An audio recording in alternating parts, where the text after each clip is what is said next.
Hello and welcome to ReefGrrl's Daily Dose number 6. To start, I'll show you the tool racks that I use to stay organized down here. This is an ordinary screwdriver rack that's meant to be used in pegboard.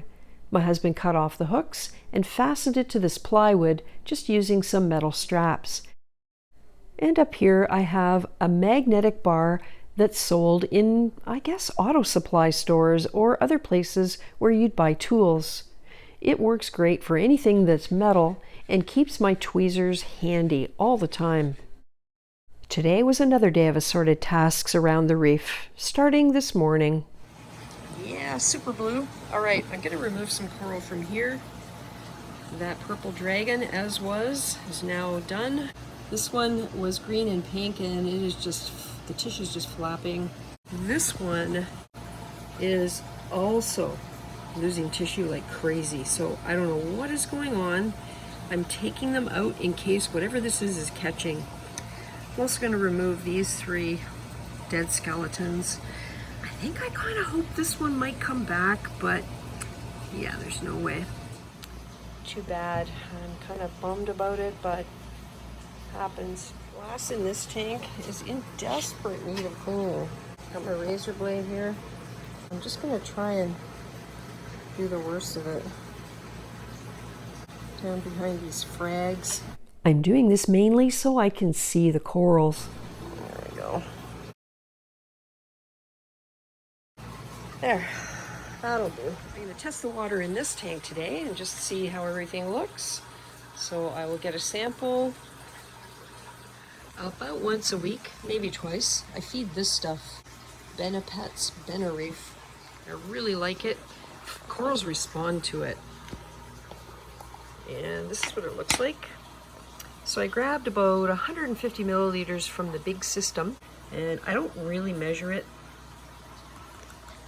I just kind of usually put in 3 spoons of whatever heaping. And I always cap this and put it away immediately so it doesn't soak up any humidity. And then just stir it up and let it sit for a few minutes, sometimes as much as 5 or 10 minutes, depending on what else I'm doing while it's soaking. Remember the leaky frag tank? Well, the repair is done. I've put these paper towels down to check for moisture. Once the water's in and has sat for a day, then we'll check and make sure it's not leaking. While the food is soaking, I'll show you the repair on this tank. And interestingly enough, I never liked the blue background very much. And the tank came like that when we first got it. We tried to scrape it off and ended up just scratching it. Well, lo and behold, my husband said he would take a razor blade to it and remove it before he did the repair. And he started at one corner and it was just one big sheet of blue vinyl. We had no idea. So it's gone. I much prefer it this way because I get a closer look at things from all 4 sides of the tank. So anyway, put these paper towels underneath because if there's any moisture, we should be able to feel it and see it. So pretty confident that it's sealed properly now. He did exactly what we talked about the other day, which was to reseal the inside all around that bottom edge and redone this stuff. It's clear because you can't get black anywhere right now. So that was on the inside. Then he put another bead of silicone in here. And this stuff got used on the outside in the black plastic brace on the bottom because it isn't in contact with the aquarium water. And I guess we'll start over again. So to feed the coral food, I have a process. And that is to unplug the pump. You can hear that the overflow has stopped. Then I shut off the 2 ATOs so that there's no alarm. I come over here and I close these valves. And the reason for that is if I leave them open and all the water settles down into here, it takes much, much longer for things to equalize when I turn it all back on again. The next thing I do is shut off the flow right here. one power head, the skimmer, a bunch of other power heads. Once it's settled down, I'll do target feeding of the corals.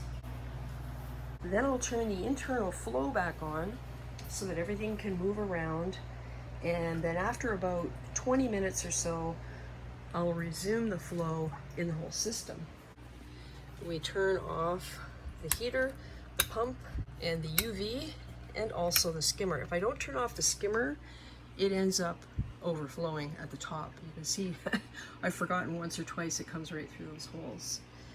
I leave the flow on in here because it's a small tank, and once I put that food in, it pretty much circulates everywhere.